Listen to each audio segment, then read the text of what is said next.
오늘 우리에게 주신 하나님의 말씀은 사도행전 9장 1절에서 9절입니다. 사도행전 9장 1절에서 9절입니다. 읽도록하겠습니다.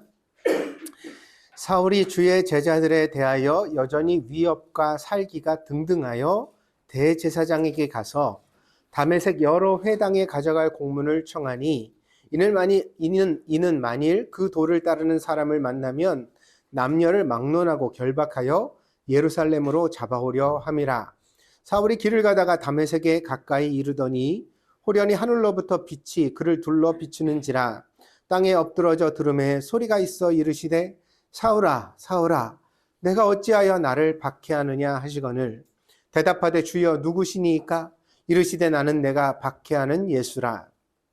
너는 일어나 시내로 들어가라. 내가 행할 것을 내게 이를 자가 있느니라 하시니 같이 가던 사람들은 소리만 듣고 아무도 보지 못하여 말을 못하고 서 있더라.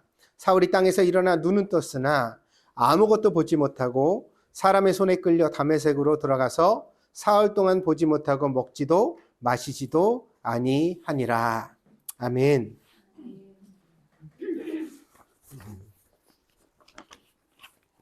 오늘은 사도 바울의 그 회심의 장면을 우리가 성경에서 함께 읽었습니다. 기독교의 기독은 그리스도의 한자 음역입니다. 그래서 이제 기독교 그러면 그리스도교를 뜻하는 거죠. 그래서 이 말은 예수님을 구주로 신앙한다는 뜻입니다.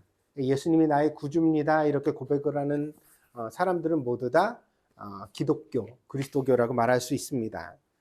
그래서 여기에는 개신교와 천주교가 모두 포함됩니다. 왜냐하면 모두 다 예수님을 구주라고 고백하기 때문입니다. 종교개혁의 시절에는 신교와 구교로 구분을 했습니다. 왜냐하면 아무래도 개신교가 새로 태어났으니까요. 그래서 그때 신교다, 새로운 종교다 이렇게 말했고, 구교라는 건 옛날에 이제 신앙이다, 옛 신앙이다. 그래서 구교라고 말했습니다. 그러다가 요즘에는 이제 개신교 그리고 천주교 이렇게 구분을 합니다. 개신교는 고칠 개와 새로울 신을 사용합니다. 그러니까 믿을 신자가 아니에요. 그러니까 고칠 개, 새로울 신. 그래서 무슨 이야기냐면 이제 영어로는 개신교를 프로테스탄트라고 말하는데, 이 프로테스탄트는 이제 구교의 여러 가지 부조리에 대해서 항의했기 때문에 이 프로테스탄트라는 게 항의한다는 뜻이거든요. 그래서 항의하는 사람들, 그래서 요즘 말로 좀 의역을 하면 좀 시끄러운 사람들 이런 뜻을 가졌습니다. 그리고 이제 조금 더 개신교의 본격적인 교회의 명칭은 리폼드 처치. 리폼이라는 게 폼을 새롭게 한다는 거 아니에요? 그러니까 개신교라는 말과도 그 의미가 뜻 맞죠. 그래서 이제 예전에 있었던 교회를 새롭게 한 교회다 이런 명칭을 가졌습니다. 그렇다면 같은 기독교 안에서 도대체 개신교는 무엇을 새롭게 하였느냐? 그것이 바로 성서주의입니다. 천주교는 추기경 회의에서 논의하여 결정하고 교황이 공표하면 성경을 바꿀 수가 있습니다. 그래서 천주교의 성경은 현재 73권입니다. 늘어날 수도 있고 줄어들 수도 있습니다. 종교회의를 통하여서 이거는 아무리 봐도 좀 오해의 소지가 있고 성경이 아닌 것 같다 그러면 성경을 뺄 수도 있고요. 그리고 이거는 성경인 것 같다 이렇게 말하면 또 성경을 넣을 수도 있어요. 그러다 보니까 이제 성경에 대한 가변성이 생겨납니다. 그러나 개신교는 성경은 이미 완성되었다고 선언하고 66권의 성경만을 믿으며 그 성경에서 교회가 탄생했다고 보는 것입니다. 그래서 천주교의 최종 권위는 바티칸이 되어지지만 개신교의 최종 권위는 성경이 되는 것입니다. 이제 이런 차이를 가지고서 우리가 신앙생활을 하고 있다. 천주교 다니는 분이나 교회 다니는 분이나 별로 그래 다른 것이 없는데 그럼 뭐가 다르냐? 이러다 보니까 이제 믿음의 내용으로 들어가면 세세하게 조금씩 다른 부분들이 많이 있게 되는 것입니다. 그래서 우리가 이제 우리 신앙을 리폼드 했다는 거, 그러니까 새롭게 했다는 것을 우리가 마음속에다 명심을 하고 신앙생활을 할 필요가 있겠습니다. 최근 들어 신앙생활에 대한 설교를 참 많이 했습니다. 요점을 정리하면 신자의 인생 자체가 광야생활이라는 것입니다. 저희 말이 오늘에서 이 지점을 얼마나 잘 설명하고 있는지 잘 모르겠습니다. 저는 이게 제 목회 인생에서 굉장히 좀 뭐랄까요, 깊이 스며든 새로운 깨달음이거든요. 그러니까 신앙생활을 내가 이제 여러분을 잘 시키고 이끌어야 된다는 어떤 강박증, 부담감이 저에게 늘 있었어요. 목회자로서. 그래서 교회 안 오면 그거는 이제 막 뭔가 쫓아가야 될 것 같고 어떻게 내가 설득해야 될 것 같고 내 책임인 것 같고 이런 생각을 늘 했거든요.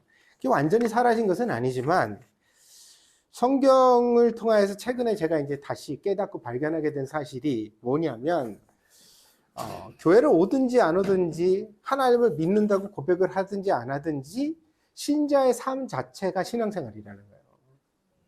하나님이 간섭하시고 계시다는 거죠. 그래서 제가 이걸 설교로 드린 거예요. 그래서 여러분이 교회 안에만 막 갇혀있고 거기서 막 그럴 필요가 없다. 그게 아니라 여러분 인생에 좀 더 집중해라. 잘 사는 게 뭔지, 과연 나를 진짜 행복하게 하는 것이 무엇인지에 대하여 진지하게 한번 생각해 보시라. 그냥 남들이 우르르 말하는 걸 쫓아다니지 말고. 집 사면 행복하대더라. 돈 많으면 행복하게 되더라. 최근에 어느 집사님을 만났는데요. 자전거 아주 팬덤이 있더라고요. 그래가지고 자전거를 타시는데 얼마짜리 자전거냐고 그러니까 지금 돈으로 얼마더라? 한 100만 원쯤 된다고 그러나? 그 정도 자전거를 타신대요. 그렇죠. 그래, 엄청나죠?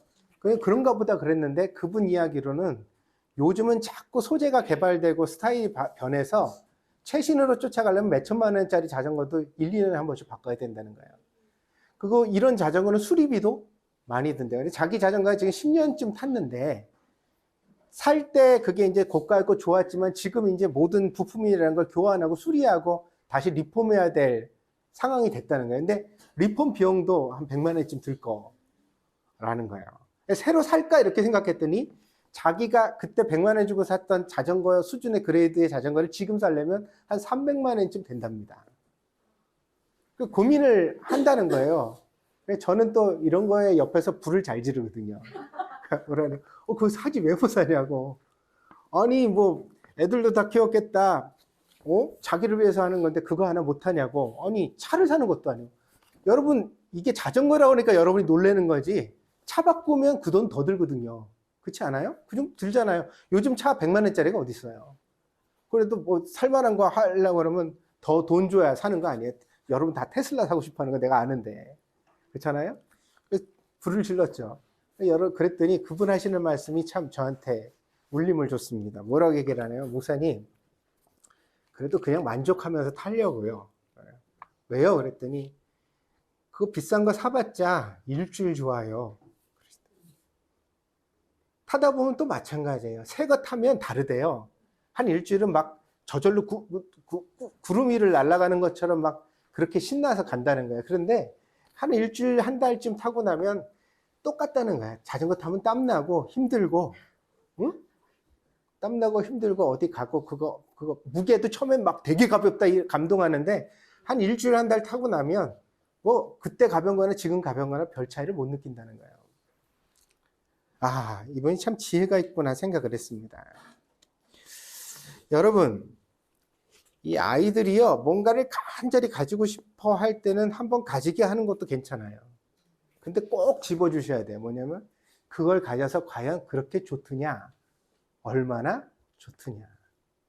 그러니까 다음에 또 가지고 싶은 욕망이 생겨날 때 그걸 스스로 자기 자신을 살펴볼 줄 아는 지혜를 심어주셔야 돼요. 그걸 안 가져보게 하고 전혀 안 주면서 그거 가져야 소용없어 이런 말을 하면 아이의 마음속에 자꾸 욕망이 더 생기고 그늘이지거든요. 그러니까 그 열망이 너무 세져요. 그러다 보면 욕망이 사람을 잡아먹는 거예요. 그러니까 그렇게 되면 안 되고 이제 엔간하게 타입을 보셔야죠. 비싼데 한 번 말한다고 사주면 안 되고 비싸도 그래도 10번, 20번쯤 말한다 싶으면 그럼 내가 한번 사줘볼까? 이 생각을 하시는 것도 괜찮다. 제 생각입니다. 성경이 가르치는 건 아니고. 근데 그렇게 가르쳐 주시고 나면 꼭 물건이 사람을 완전히 행복하게 못 만든다는 사실을 우리가 아이들과 얘기 나눌 필요가 있다는 것입니다. 그래서 우리가 신앙생활을 해가면서 우리 뜻대로 살아가는 것이 우리를 완벽하게 행복하게 만드는 것은 아니다. 응? 그래서 이런 점에서 우리가 조금 더 긴 시야를 가지고서 더 하나님의 계획 속에서 바라보면서 좀 손을 놓는 것도 신앙이지 않겠느냐. 그런 생각을 제가 가지게 되어졌어요. 요즘은 그렇습니다. 뭐 보내자, 놓자, 맡기자, 그리고 하나님한테 기도하자. 이런 마음이 요즘 이제 저에게 신앙적으로 되게 든든하게 와 있는 하나님의 은혜입니다. 그러나 이렇게 여러분이 제가 말하는 신앙의 내용을 한꺼번에 이해는 못한다 할지라도 말하고 또 말하다 보면 언젠가는 여러분도 제가 깨닫게 된 이 진리를 조금은 다가서게 되지 않을까. 인생의 비밀을 여러분도 좀 알고 마음속에 든든해지는 일이 있지 않을까 생각합니다. 하나님은 광대하십니다. 우리가 하나님을 믿는 것과 하나님이 우리를 다스리시는 내용은 별개의 내용입니다. 무슨 내용이냐면 내가 막 하나님을 잘 믿을 때만 하나님이 나를 간섭하시고 내 인생을 인도하시는 건 아니라는 말이에요. 내가 하나님을 모른다고 할 때도, 내가 심지어 하나님이 없다고 말할 때도 하나님은 여전히 하나님이세요. 믿습니까? 욥기 35장에서 욥의 친구인 엘리후가 이렇게 말을 합니다. 여러분 한번 들어보세요. 엘리후가 욥에게 하는 말입니다. 욥기 35장 5절입니다. 그대는 하늘을 우러러보라. 그대보다 높이 뜬 구름을 바라보라. 그대가 범죄한들 하나님께 무슨 영향이 있겠으며 그대의 악행이 가득한들 하나님께 무슨 상관이 있겠으며 그대가 의로운들 하나님께 무엇을 드리겠으며 그가 그대의 손에서 무엇을 받으시겠느냐.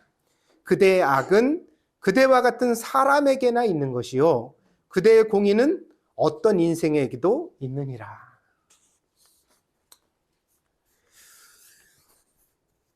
우리가 여러분 비행기만 타고 이제 올라가도 착륙하기 전에 구름 아래로 비행기가 서서히 내려오다 보면 도시의 그 불빛이라든가 성냥갑 같은 집들이 수없이 보이잖아요.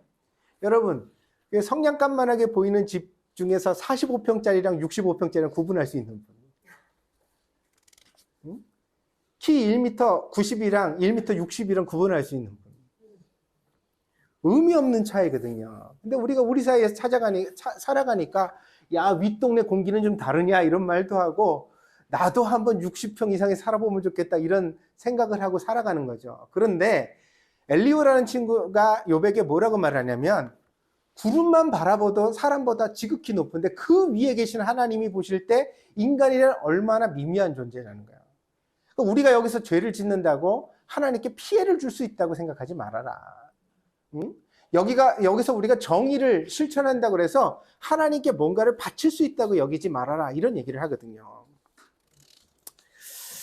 그렇지만 이 얘기가 완전히 옳은 것은 아닙니다. 그게 존재론적으로는 맞거든요. 하나님과 우리의 존재의 차이는 개미와 사람보다 큰 거예요. 그러니까 개미가 땅에서 알갱이를 굴려가다가 옆으로 이렇게 쓰레기를 갖다가 자기 집 밖에다 갖다 버렸다고 해서 개미가 버린 쓰레기가 우리에게 어떤 피해를 주고 우리를 속상하게 만들고 그럴 수가 없잖아요. 그러니까 하나님 앞에서 우리의 존재가 그렇게 미미할 수 있다는 거예요. 근데 이 말이 완전히 맞지는 않아요. 왜 그러냐면 여러분 아이를 양육하면 자라고 철이 들게 되잖아요. 그러니까 부모에게 공손해지고 은혜에 보답하는 아이들이 됩니다. 이를테면 아이들이 고사리 같은 손으로 어버이날 카네이션을 만들어 오잖아요. 지금은 여러분이 받으셔도 별로 감동이 좀 없죠. 또 주네 이런 소리인데 그 아이가 처음 만들어 봤을 때의 그 감동 여러분 기억하세요? 그때는 지금보다 훨씬 못 만들었죠. 그런데 거기다 선생님이 해줬는지도 몰라요. 그렇지만 거기다가 자기의 삐뚤빼뚤 글씨로 엄마 아빠 감사합니다 이렇게 한 글자 적어가지고 왔는데 내 새끼가 처음으로 글씨를 썼어. 나를 위해서 꽃을 만들었어. 그거를 그냥 하루 종일 가슴에다 달고 다니면서 이게 뭔가 마음이 뿌듯하고 감동을 느낀다는 거죠. 그러니까 물질적 가치를 넘어서는 감동이 거기 있습니다. 그러나 이후로 자식이 장성하면요 실제로 자식으로부터 얻는 부모의 혜택이 훨씬 더 커져요. 옛날에는 선물도 백엔샵에서 사오더니 쓰지도 못할 화장품 이런 거 막 사가지고 엄마 생일 축하해요 주고 또 야박한 엄마들 이런 거 사지 마! 이거 버려야 돼 쓰레기야! 이런 사람 없겠죠. 그죠? 어이구 기쁘다, 감사하다, 고맙다 그러면서 소중히 여기시고 주머니 넣고 안 써도 돼요. 10년쯤 묵혔다 버려도 괜찮으니까. 근데 이제 아이들이 크면요 달라지거든요. 왜냐면 아빠 생일날 뭐 사드릴까요? 나 BMW가 갖고 싶다. 요즘 차를 하나 몰면 좋겠다. 이러니. 그거는 아직 안 되고요. 제가 다른 거로. 그래서 받는 게 달라져요. 옷을 사시겠어요? 신발을 사시겠어요? 핸드폰을 사드릴까요? 노트북을 사드릴까요? 이렇게 되는 거죠. 그런데요, 묘한 게 있어요. 뭐냐면, 어렸을 때 받았던 카네이션이 주는 감동이 지금은 노트북을 받아도 안 생겨요. 아빠, 난 생전 써보지도 못하는 맥북을 갖다가 우리 아들이 사다 줬는데, 그걸 받았을 때 그 감동이 진짜 기쁘기는 하지만, 어린 시절에 그 아이가 만들어줬던 그 카네이션의 감동은 아니에요. 그 차이가 뭘까를 생각해 봤습니다. 내가 물질에 대하여 욕구가 없어진 건가? 뭐가 좀 달라진 건가? 아닌 거를 알았어요. 뭐냐면, 아이는 자랄수록 부모의 품을 떠나기 때문입니다. 이 아이가 내 품에 꼭 안겨 있을 때 나만 의지하고 나만 바라보면서 주었던 선물이랑 이제는 뭔가 조금 큰 걸 주지만 이제는 내 품 밖에 나가 있는 자식이죠. 곧 보내야 된다는 생각도 하고 그런 생각을 하면서 받는 그 선물에는 뭔가 마음이 다른 것 같습니다. 그래서 성경을 보면 하나님과 신자의 관계를 두 가지 사랑으로 비유합니다. 신자와 하나님의 사랑을 딱 두 종류로 비유를 해요. 그게 뭐냐면 첫째는 부모와 자식의 사랑. 아멘? 우리가 부모님을 바라듯 하나님을 바라야 된다는 거예요. 근데 두 번째가 뭔지 아세요? 남편과 아내의 사랑이에요. 신자가 믿음이 어리고 미숙할 때에는 부모와 자식의 사랑처럼 하나님께 의존하여 하나님만 바라보는 것이 정상적 신앙생활입니다. 그래서 그냥 우리가 신앙이 연약할 때는 그냥 하나님이 좋아요. 하나님만 이렇게 살아야 돼요. 그런데요, 신앙이 성장하면 어떤 신앙이 돼야 하느냐면 더 이상 하나님이 복을 주시지 않아도 때로는 사망의 음침한 골짜기를 지나갈 때에도 굳게 잡은 하나님의 손을 놓지 않는 신앙. 이제 기대하는 게 아니야. 하나님한테 뭔가를 나를 다 해결해 주시고 나를 어떻게 해 주시길 기대하는 게 아니에요. 그게 뭐냐면 이제는 내가 하나님께 어떤 존재가 될까를 생각하는 신앙. 야고보서에 이런 설명이 나옵니다. 야고보서 2장 23절입니다. 이에 성경에 이른바 아브라함이 하나님을 믿으니 이것을 의로 여기셨다는 말씀이 이루어졌고 그는 하나님의 벗이라 칭함을 받았나니 이로보건대 사람이 행함으로 의롭다 하심을 받고 믿음으로만은 아니니라. 무슨 이야기냐면 아브라함이 하나님이 하신 말씀을 믿었대요. 근데 그 믿음 속에 심지어 아브라함이 자기의 삶을 들여 하나님의 약속을 성취하는 것에 헌신하는 삶을 살았다는 거예요. 야고보 사도가 뭐라고 말하냐면 믿는 믿음이라는 게 입으로만 되는 것은 아니라는 거예요. 그렇기 때문에 아브라함은 하나님께서 벗이라고 칭할 만큼 대등한 관계로서의 사랑을 말씀하셨다는 거예요. 하나님은 우리의 속사람이 성장하기를 원하십니다. 그렇다면 성장한 믿음은 어떤 믿음입니까? 마음과 입술뿐 아니라 우리의 인격과 삶을 믿음이 지배하는 사람입니다. 그런 믿음은 하나님께 복을 얻으려고 신앙생활을 하는 것이 아니라 하나님께 감동을 드리려고 신앙생활을 합니다.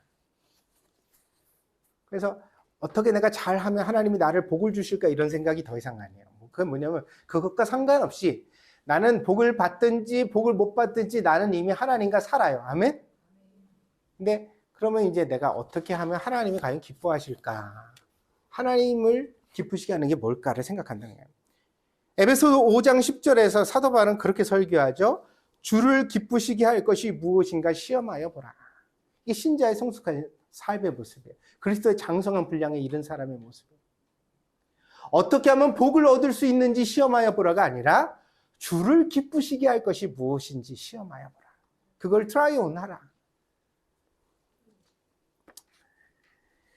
이렇게 듬직하게 성장한 자식을 부모가 친구처럼 여기는 것처럼, 그래서 이렇게 자식이 잘 크면은 어때요? 떠나보냈던 자식이 곁에 와가지고 부모한테 든든한 의지가 돼주잖아요. 그럼 그때부터 이제 부모는 자기가 인생의 말년을 살아가면서 자기 힘으로 감당하기 힘든 모든 버거운 짐들을 어때요? 자식한테 의논하고 기대죠.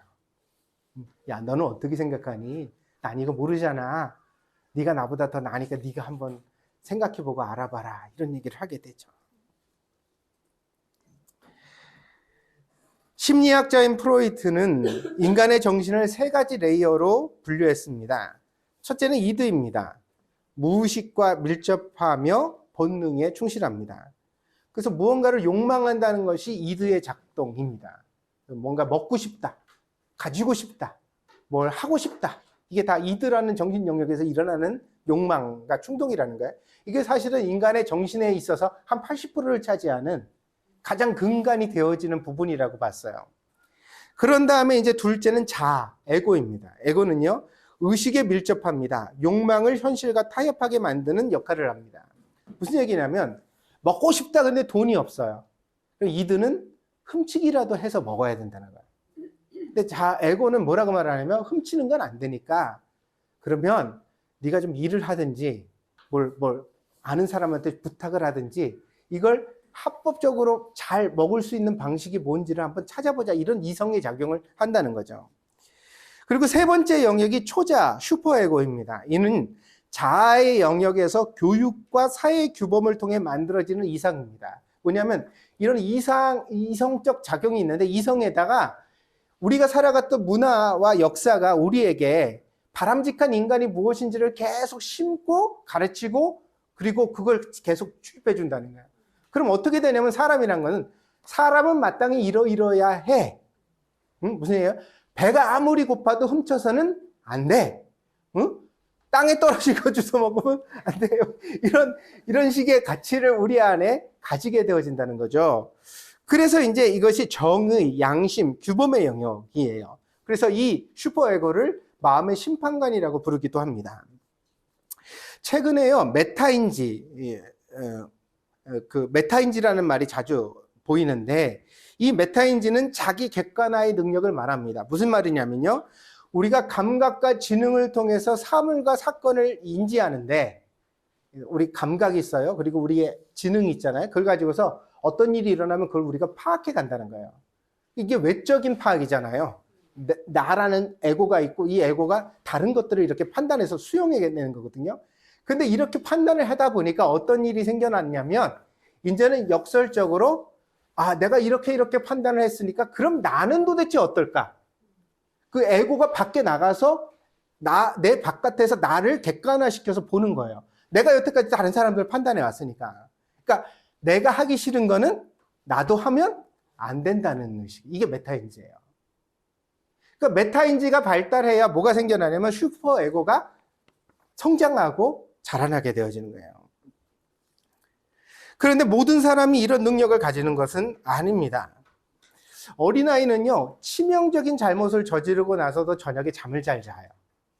그럼 보세요. 애가 유리 화병을 팍 깼어요. 근데 그 파편이 튀어가지고 엄마가 그걸 잘못하는 사람이 많이 다쳤어. 피가 철철 나가지고 내 바늘을 꼬매고 병원에서 붕대를 감고 왔어. 그래 됐으면 이게 어떠냐? 내가 왜 그걸 그렇게 했을까? 왜 조심하지 않았을까? 이런 가책 때문에 울고 막 이렇게 하면서 그 미안한 감이 며칠은 가야지 이 메타인지가 정상적인 사람의 모습이라는 거야. 근데 어린아이는 자기가 깼는데 저녁 때 되면 아무 일도 없었더니 엄마 밥 줘. 그리고 자기는 쿨쿨 자요. 얘는 왜 이러냐? 이러면 이 아이에게는 양심의 갈등이나 가책, 자기 반성이 불가능하기 때문이에요. 왜냐하면 슈퍼에고가 형성되지 못해요. 에고를 통하여 상대편의 모든 것들을 바라보고 반대로 그런 판단을 통해서 자기를 바라볼 수 있는 그런 인지 성장의 과정이 없었기 때문이라는 거예요. 그러니까 이런 아이의 잠은 평안이 아니에요. 이걸 오해하시면 안 돼요, 여러분. 순진무구라고 하는데 때가 묻지 않은 순결함이잖아요. 이거는요, 사실은 백치미에 가까워요. 모르니까 자기는 편한 거예요. 그러면 어떤 게 진짜 평안이냐면 이 모든 과정을 수용해내면서도 심리적 안정감을 가질 때 그걸 평안이라고 말하는 거예요. 그러니까 내가 미안할 거 미안하고 가책받을 거 가책받고 속상할 거 속상하고 그럼에도 불구하고 나의 존재감 자체가 자존감이 흔들리지 않는 사람. 그 중에서도 그러니까 뭐든지 너무 도가 지나치면 안 되는 거야. 그러니까 슈퍼에고도 너무 강하면 사람은 어떻게 해요? 자기를 너무 가책하니까 자기 스스로에 대하여서 굉장히 안 좋은 이해를 가지게 되어서 이 존재가 흔들려져요. 그러면 사람이 건강하지 못해요. 근데 이거를 아주 건강한 균형 감각을 갖추어서 적당히 미안할 만큼 미안하고, 아멘? 속상할 만큼 속상하고, 그럼에도 불구하고 자기 자신의 심리적 안정감을 지켜갈 수 있을 때 이거를 비로소 우리가 말할 때 이걸 평안이라고 말하는 거예요. 신앙에 있어서도 같은 설명을 드릴 수가 있습니다. 모든 인생의 괴로움을 하나님께만 다 맡겨버리고 나는 평안하기만 하면 좋겠다. 이런 태도의 사람들이 교회에도 되게 많아요. 어떤 얘기를 하면 자식이 이제 속을 새긴단 말이야. 아, 그 자식이 요즘 뭐 집에도 안 들어오고 뭐가 어떻고 집에서 하루 종일 게임만 하고 있고 이렇다. 그러면 그 아이를 둔 부모가 편안하면 돼요, 안 돼요? 아니, 내 새끼가 그 뭐라 그러죠? 집에만 있는 거? 히키코모리? 뭐 그렇게 돼 가는데 방에도 안 나오고 음식도 지방으로 가져가서 먹고 이러는데, 그러면 그걸로 인해서 내가 속상한 게 정상적인 거예요. 그 과정을 넘어서 가요. 근데 그 속상함으로 나를 망치는 게 아니라 그 속상함 속에서 어떻게 하면 이 아이를 건져낼까를 고민하고 시도하고 노력해가는 게 건강함이에요. 믿습니까? 또 어떤 사람들이 간혹 교회 안에서 보이냐면 나는 걱정 안 해요. 하나님이 뜻대로 해주실 거라고 믿어요. 어우, 미치겠어, 진짜. 미치겠어. 설교하면서 이런 표현을 하면 안 되는데. 이 백치미예요, 백치미.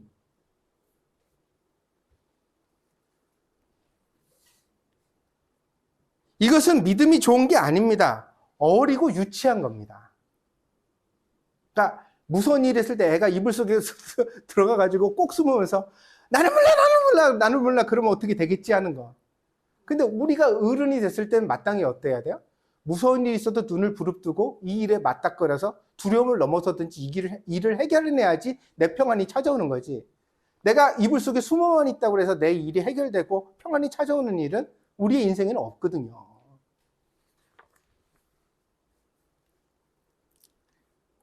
근데 믿음 생활을 이렇게 유치하게 하면요, 절대로 자기를 부인하거나 십자가를 질 수 없어요. 믿음이 유치한 사람들의 특징은 십자가를 못 지는 게 그 함정이에요. 이를테면 내가 내 남편에게 잘하고 아이에게 화를 내지 않는 거, 혹은 뭐 직장 상사에게 공손하고 주일 예배를 빼먹지 않고 늘 마음이 불편해도 예배에 나오는 거, 이거를 자기가 십자가를 진다고 생각해. 그러면 하나님한테 당당하게 요구하는데 이렇게 말해요. 하나님, 내가 그래도 우리 남편한테 화내지 않았잖아요. 우리 애한테 내가 잘했잖아. 그러니까 하나님 나한테 복 주세요.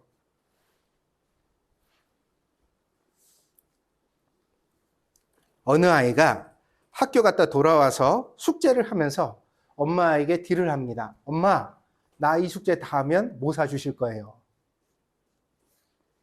여러분, 이거 유치해요, 안 유치해요? 숙제 누구 할 일인데? 자기 할 일이야. 누굴 위해서 하는데? 나를 위해서 해. 근데 이거 하면 엄마가 나한테 뭘 사줘야 된대. 하나님이 웃으세요. 아니, 도대체 십자가를 지라고 했더니 자기 남편이랑 잘 지내는 거, 자기 아이 잘 키우는 거를 십자가라고? 너 직장 잘 다니는 거, 응? 너를 위해서 신앙생활하려고 교회 다니는 그걸 십자가라고?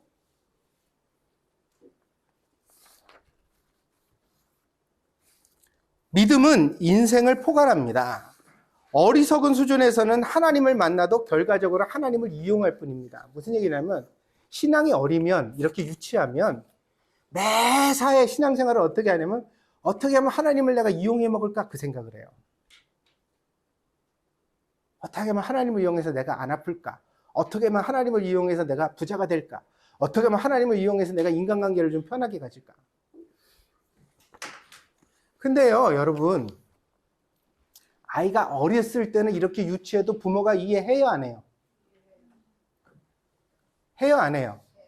어린아이가 그러는 게 그 당연한 거지. 엄마, 나 이거 뭐 사줄래? 이렇게 하면, 그게 민정이 같은 아이가 그렇게 얘기하면, 그래, 내가 베개자 가줄게. 그거 얼마 안 하니까. 너 원하는 거 머리핀 하나 사줄게. 빨리 숙제 끝내라. 이렇게 말하면 되는 거예요. 그걸 또 붙들고서, 숙제는 널 위한 거다. 네 인생은 네 거다. 이런 얘기를 하면 너무 도가 지나치잖아요. 그럴 때는 그냥 베개로 타입보세요. 너 원하는 거 내가 아이스크림 하나 사줄게. 빨리 숙제 끝내. 그럼 되는 거예요. 아멘? 그런데 3학년이 되고 4학년이 되고 5학년이 됐는데 얘가 계속 이래. 중학교를 갔는데도 그래.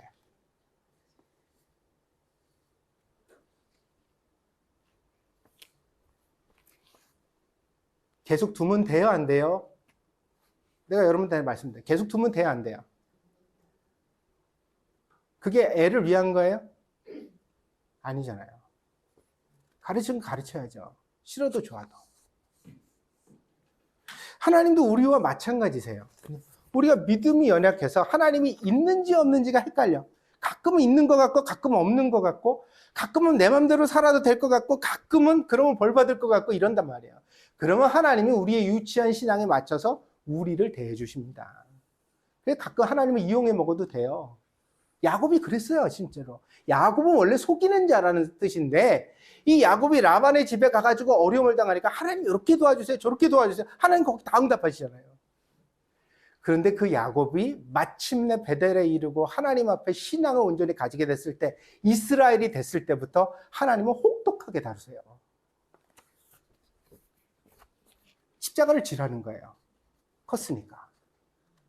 한 사람분을 감당하라는 거죠. 그래서 어린석은 수준에 있는 사람들은 광야를 지날 수밖에 없다. 그래서 유치함을 하나님이 받아주시지만 그러나 역설적으로 그 유치함을 하나님이 받아주실 때 우리를 하나님이 그냥 방치하시는 건 아니다. 하나님이 우리를 인생 가운데 광야를 걷게 하시는 게 뭐라고 그랬어요, 제가? 보는 재미도 없고 먹는 재미도 없고 사는 재미가 없도록 우리를 만드신다. 하나님 도대체 왜 나를 여기 두십니까? 딴 거 하나예요. 너가 아직 미숙하니까 크라는 거예요. 어떻게 커요? 몸의 육신의 키는 많이 먹어서 크지만 우리의 영혼의 키는 어때요? 생각하고 또 생각하고 기도하고 또 기도하고. 하나님 안에서 내가 나를 메타인지를 통해 나를 객관화시켜 볼 수 있는 남의 신앙은 잘 판단하는데 과연 내 신앙은 훌륭한가? 남을 판단하는 그 판단으로 내가 판단받을 때 과연 나는 괜찮은 사람인가를 검증해내라는 거예요. 그러니까 하나님이 가끔 굶는 자리도 주시고 목마른 자리도 주시고 힘든 자리도 주시는 거예요. 거기서 나를 보라는 거예요.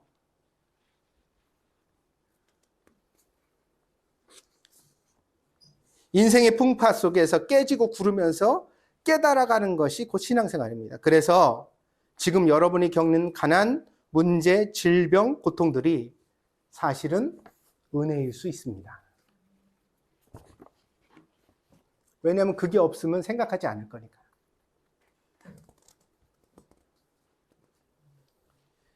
결과적으로 성경이 약속하는 바가 무엇입니까? 그가 교회를 나오든 성경을 읽든 기도를 드리든 신앙생활 하다 삐지면 교회 안 나오는 게 수거든요. 사람들이 다 그래요. 교회 안 나오는 사람의 80%는 목사 탓을 해요. 다 목사가 어떻게 하고 뭐 어떻게 했다고 그래요. 그런데 그와 상관없이 하나님께서 지혜로 결정하신 자들은 반드시 구원받습니다. 이것은 우리 사람의 편에서는 이해할 수 없으며 불공평해 보이며 허용할 수 없는 구원의 방식입니다. 우리는요, 뭘 믿냐면요, 교회 열심히 다닌 사람이 구원받는다고 믿어요. 우리는 성경을 많이 아는 사람이 구원받는다고 믿어요. 우리는 다른 사람보다 목사 말을 더 잘 들은 사람이 구원받는다고 믿어요. 이게 우리가 편한 방식이에요. 왜냐하면 이렇게 믿을 때 우리는 어떻게 해야 할지를 명확히 알거든요. 내가 열심히 교회 다니고 목사랑 신앙생활, 신방 다니고 신앙생활 하면 된다고. 근데요, 성경을 가만히 보면 그게 아니라는 거예요. 오늘 제가 본문 말씀을 왜 가지고 온 줄 아세요? 9장 1절 시작이 이렇게 돼요. 사울이 주의 제자들에 대하여 여전히 위협과 살기가 등등하여. 아멘? 읽으셨어요? 이게 은혜 받을 모습이에요? 은혜 못 받을 모습이에요? 근데 이 모습에 예수님이 오시잖아요. 이게 사도행전 9장의 역설이라고요. 우리는요, 사도 바울이 막 하나님을 간절히 찾았더니 그때 예수님이 나타나셨다고 읽으면 좋겠어요. 그러면 너무 이게 간단하고. 근데 예수 믿는 자들을 잡아오게 가두려고 살기가 등등한 심리적 상태 가운데 있는데 그런 사울을 예수님이 찾아오셔 만나시는 거예요. 이 일방적 은혜, 인간이 이해할 수 없는 방식. 그래서 우리는요, 쉽게 추측하면 안 돼요. 우리 남편이 몇 번 내가 나가자고 그래서 교회를 나와주니까 이제 우리 남편도 곧 구원받겠구나. 무슨 그런 소리를. 내 옆에 나와서 같이 예배를 드리니까 우리 남편도 같이 천국 가겠구나. 무슨 그런 소리를. 우리 남편은 맨날 교회 얘기만 하면 시끄러! 그리고 소리 지르고 난 절대 안 가! 이렇게 말하니까 절대로 교회 나갈 일이 없겠구나. 무슨 그런 소리를.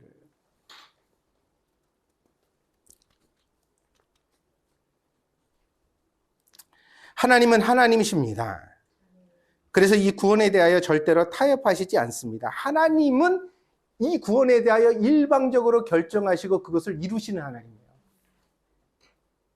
여기서 우리가 자꾸 이런 조건을 따지면 이것이 인본적인 그 인간적인 함정에 빠지는 거예요. 뭐예요? 저 사람은 왜 구원받나요? 저 사람은 왜 구원 못 받나요?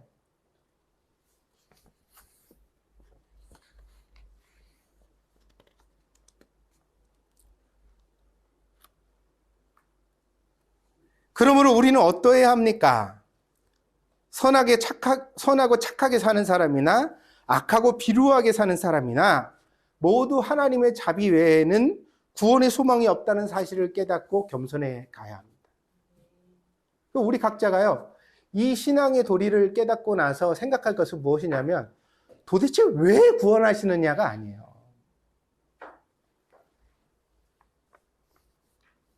아니, 사람도 말이에요.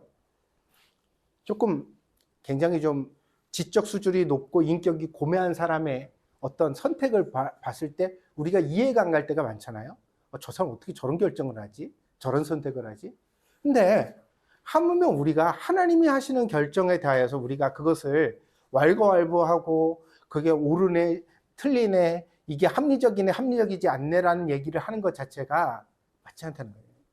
이 최종적 결정에 대해서는 전적으로 하나님을 신뢰하는 믿음밖에 길이 없어요.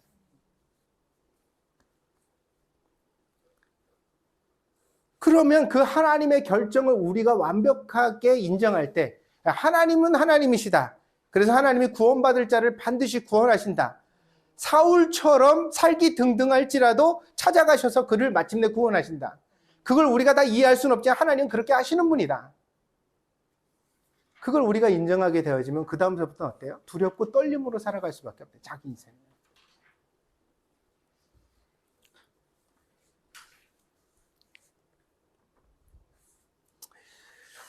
다시 말씀드립니다. 연보 안 내도 괜찮습니다. 주일 안 지켜도 괜찮습니다. 그게 여러분의 선택이라면 그 길의 끝에 무엇이 있는지를 한번 살아보고 가보시기를 권합니다. 연보를 낸다고 복을 얻는 것도 아니지만 연보를 아껴 여러분의 것으로 삼는다고 해서 여러분이 더 풍성해지는 것도 아니라는 것을 경험했으면 좋겠습니다. 그러니까 아깝다고 생각하는 사람들은 다 그런 생각을 가지고 이거 가지면 내가 뭘 더 할 수 있는데 한번 해보시라고요. 그거 하고 나면 여러분이 더 풍성해지고 행복해지는가. 그러니까 이게 깨달아져야지 이게 신앙이 바뀌는 거예요. 왜냐면 그 주일에도 내가 막 뭔가 일하고 놀러 다니고 그러면 뭔가 더 편안하고 행복할 것 같다. 내가 주일 놀러 가고 그거 하면 내가 더 건강한 삶을 살 것 같다. 그렇게 해보시라고. 왜 주저하고 있어요? 왜? 주저하니까 제가 그러죠. 어린아이가 뭔가를 가지고 싶어 할 때 영 가지고 싶으면 그 처음부터 그걸 허락해 주는 건 아니지만 영 가지고 싶으면 허락하는 것도 방식이라고. 그게 진짜 행복하게 만드는지. 여러분, 이런 설교를 드릴 수 있는 까닭은 여러분이 구원의 백성이라면 절대로 그런 짓을 한다고 버림받지 않는다고 믿기 때문입니다. 저는 하나님을 믿어요. 그러니 용기를 가지고 해보십시오. 만약 그렇게 살아도 하나님과 전혀 상관없는 길을 살아도 아무 일도 일어나지 않는다면 어차피 그 사람은 구원의 자녀가 아닙니다. 그런데 구원의 자녀가 아닌 사람이 교회에 와 있는 것은 괴로운 일이죠. 시간 낭비예요. 목사가 어떻게 해줄 수가 없어요. 목사가 막 그 사람한테 막 어떻게 정성을 들이면 하나님이 아니라고 한 사람이 구원 받느냐, 그런 일은 없다고 성경에.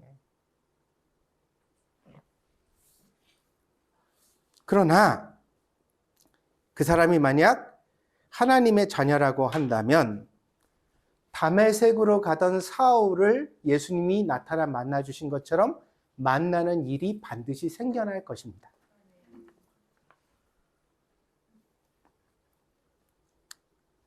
그리고 이 일이 있어야 사람은 인생이 변해요. 사울은 연보를 한 게 아니에요. 자기 인생을 하나님한테 드렸지. 제가 여러분한테 원하는 일도 마찬가지예요. 나는 여러분들이 연보를 교회에 내는 것을 바라는 게 아니에요. 여러분 인생을 하나님께 드리기를 바라요. 그 일이 일어나야 진짜 신앙생활이 시작되는 거예요. 그 일이 생겨야 비로소 우리가 어때요? 십자가를 질 수 있는 사람이 되는 거야. 자기를 부인하고. 근데 이 결정이 우리에게 일어나지 않을 때 우리는 계속해서 어때요? 그 유치한 수준에서 전전긍긍, 주저주저, 망설. 어떤 날은 믿음이 좋은 척을 하다가 어떤 날은 믿음이 전혀 없는 사람처럼 행동하는 양태들이 나타납니다. 그럼 도대체 그 사람의 믿음은 뭘까? 그 사람의 믿음은 그 사람의 감정이고 그 사람의 의지죠. 인생은 원래 흔들리는 존재니까.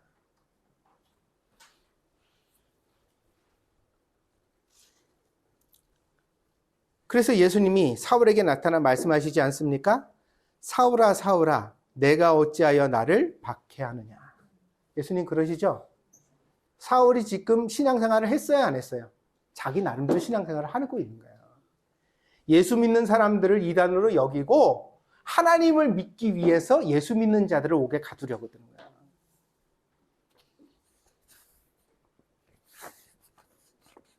근데 여기에 함정이 있죠. 이 사울이라는 청년은 절대로 자기 인생을 던지지 않아요. 하나님을 믿지만. 표피적 종교생활. 남들한테 인정받는, 모든 사람들이 칭찬하는.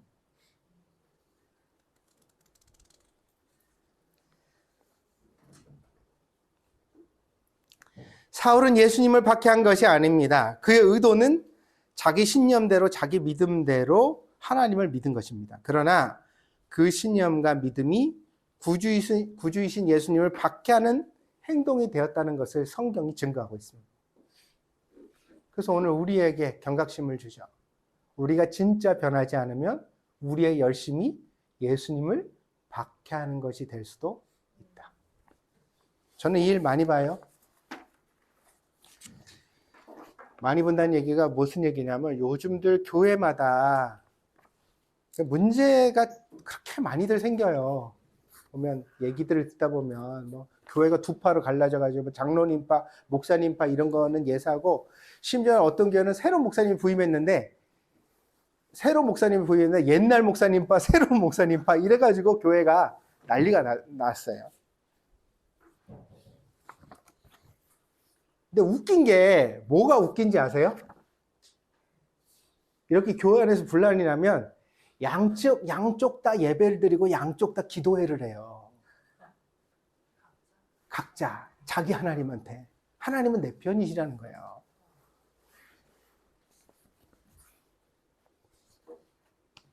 그러면서 그 살기등등한 사울의 얼굴을 교인들에게서 봐요. 그냥 자기가 지금 하는 일이 하나님의 편이고, 근데 예수님은 아마 대부분의 경우에는 제가 그렇게 생각해요. 다 사울아 사울아 네가 어찌하여 나를 박해하느냐고 하실 거예요.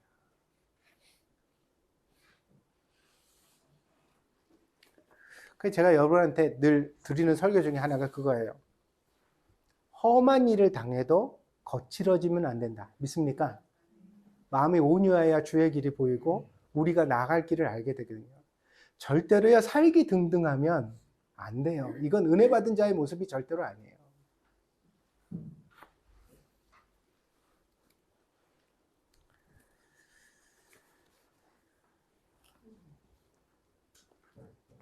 여러분의 인생을 주의하여 사십시오. 그 결정에 책임이 따른다는 사실을 항상 기억하십시오. 이게요, 내가 신앙의 깊은 도리를 다 깨닫지 않아도 괜찮아요. 그게 필요한 게 아니에요. 여러분, 삼각함수, 뭐 루트, 코사인 여러분 지금 기억해요, 못해요? 그러나 그걸 통해서 높은 빌딩도 세워지고 다리도 만들어지는 거예요. 그게 없으면 아무것도 세상에 있을 수가 없어요. 그게 지금도 어딘가 쓰여져서 이 세상이 돌아가요. 그러나 우리가 그거 알아요, 몰라요? 몰라도 사는데 지장이 없죠. 성경의 어떤 것들은 우리가 다 알지 않아도 괜찮아요.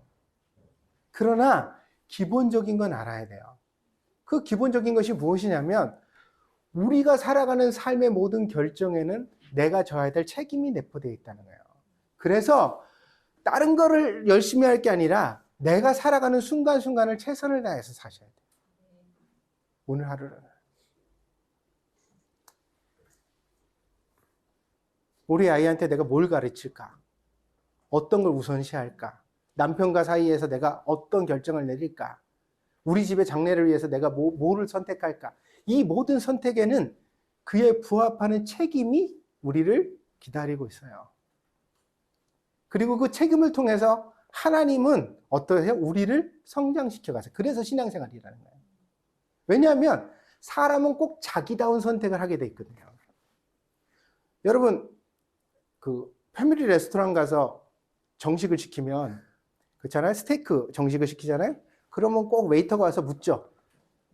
라이스 or 브레드. 그죠? 빵 하시겠어요? 밥을 하시겠어요? 여러분 뭐 선택해요?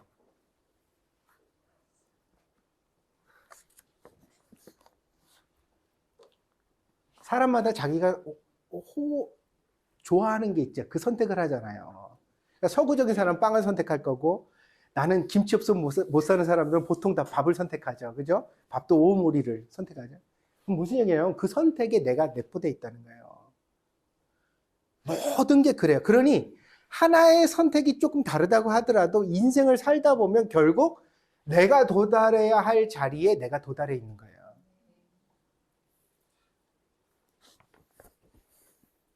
그러니까 왜 나는 복이 없느냐 이런 말씀 하시지 마세요.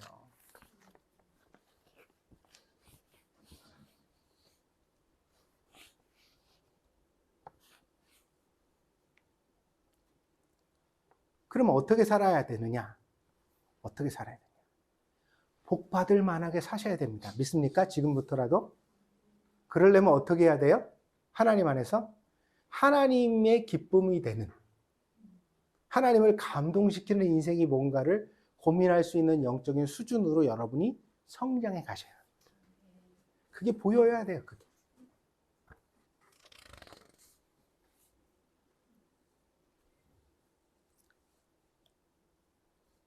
자격이 없어도 은혜를 받습니다. 그러나 그 은혜가 자라고 꽃피고 열매 맺을 때까지는 시간이 필요합니다. 그 시간의 과정을 잘 인내내는 것을 우리가 신앙이라고 말합니다. 그래서 신앙은 믿고 바란다는 뜻이에요. 뭘 바란다고요? 하나님이 내게 심으신 씨가 언젠가는 자라고 꽃피고 열매 맺을 것을 믿는 것. 그래서 주어진 현실을 잘 참고 인내하면서 그 안에서 하나님의 기쁨이 되는 훈련을 해나가는 거예요.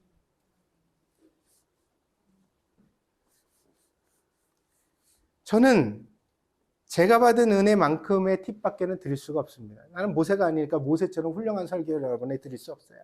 그러나 제 수준에 맞는 설교를 여러분에게 드리죠. 함부로 말하지 마세요. 여러분이 푸념하는 말, 투정 부리는 말 하나님 들으십니다. 그런데 그렇게 입으로 여러분이 뱉으면 점점 축복과는 멀어집니다. 이거는요, 성경에 쓰여진 게 아니라 제 인생을 걸고 드리는 설교. 어떠해야 합니까?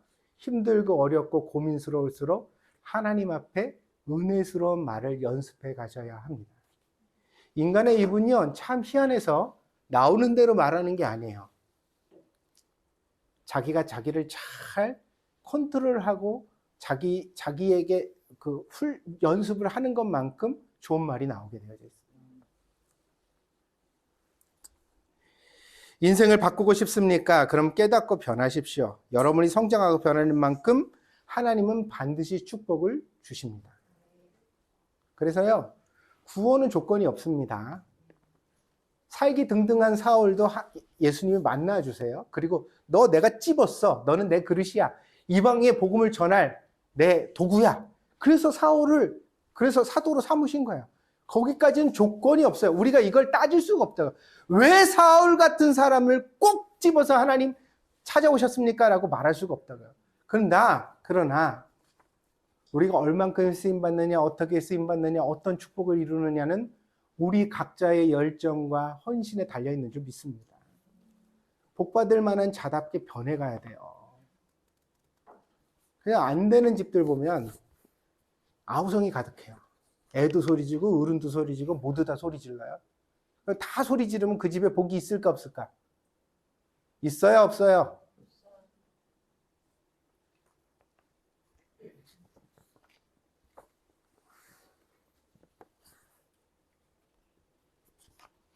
축복을 다 쫓아내놓고 나서 맨날 복이 없대. 그 축복 쫓아내는 게 누군데?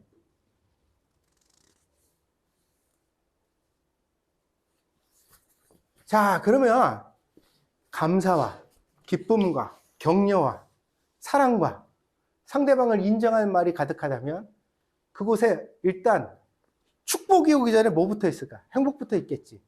믿습니까? 그래요, 안 그래요? 사실은요, 이 행복이라는 것이 축복을 담는 그릇인지도 모르겠어요. 교회도 될 법한 교회는 이미 다르잖아요, 분위기가. 성도들이 가족같이 지내고 이러면 거기가 자꾸 사람이 붙고 소문이 나고 좋아지는 거죠. 근데 교회에서 맨날 시끄러운 소리 나면 누가 가고 싶겠어요? 그럼 우리가 우리의 삶에 적용하여 그렇게 만들어 가야 된다는 거예요. 그걸 누가 먼저? 내가 먼저. 응? 애를 봐도 못하는 점만 골라보지 말고 칭찬할 거리를 찾고, 할렐루야. 자꾸 격려하고 좋게 보고 긍정적으로 불러주고 이름을 좋게 짓고. 응? 제가 늘 말씀드리죠. 하나님이 아담을 만드시고 제일 처음에 주셨던 사명이 이름 짓는 거라고요. 내가 멍청이라고 부르면 멍청이가 되는 거예요. 응? 그러니 소망을 담아 우리가 살아가면 하나님께서 우리의 인생 가운데 아름다운 것으로 보답해 주실 줄 믿습니다. 여러분 모두 이 예수님을 잘 만나서 인생 가운데 아름다운 은혜를 꽃피우는 귀한 인생 살아가기를 축복드립니다. 기도하겠습니다.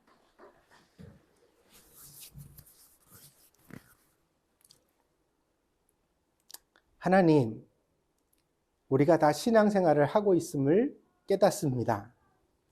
하나님이 주신 각자의 일상에서 때로는 고민하고 때로는 힘겨워하면서도 한 발 한 발 앞으로 나아가고 있습니다. 그렇게 해서 1년이 지나고 2년이 지나고 나이를 먹어가는데 그 나이의 세월만큼 우리가 하나님 보시기에 더 아름답고 더 성숙한 모습으로 변해가기를 원합니다. 그리하여 마침내 주님의 그 섭리와 작정 속에서 우리가 다 축복의 사람으로 열매 맺을 수 있도록 인도하여 주시옵소서. 하나님은 주의 종을 통하여 오늘도 우리가 어떻게 하면 하나님의 아름다운 축복을 누릴 수 있는지를 말씀해 주십니다. 그 말씀을 과연 순종하고 마음에 새겨 쫓아갈지, 아니면 내 뜻대로, 내 마음대로, 내 생각대로 계속 살아갈지 우리 각자는 오늘도 선택할 것입니다. 하나님, 오늘 우리에게 바른 신앙생활의 선택이 있게 하여 주옵소서. 그래야 말씀에 영향을 받게 하시고 그 말씀에 순종하게 하여 주시고, 그리하여서 우리의 삶에 하나님의 은혜가 나타날 수 있도록 인도하여 주시옵소서. 사울이 변하여 대사도 바울이 되었던 것처럼 하나님, 오늘 우리도 살기 등등하던 이전 모습을 버리고 예수님의 좋은 제자가 되어 축복의 통로가 되는 사람들이 되게 하여 주시옵소서. 감사를 드리며 예수님의 이름으로 기도하였습니다. 아멘.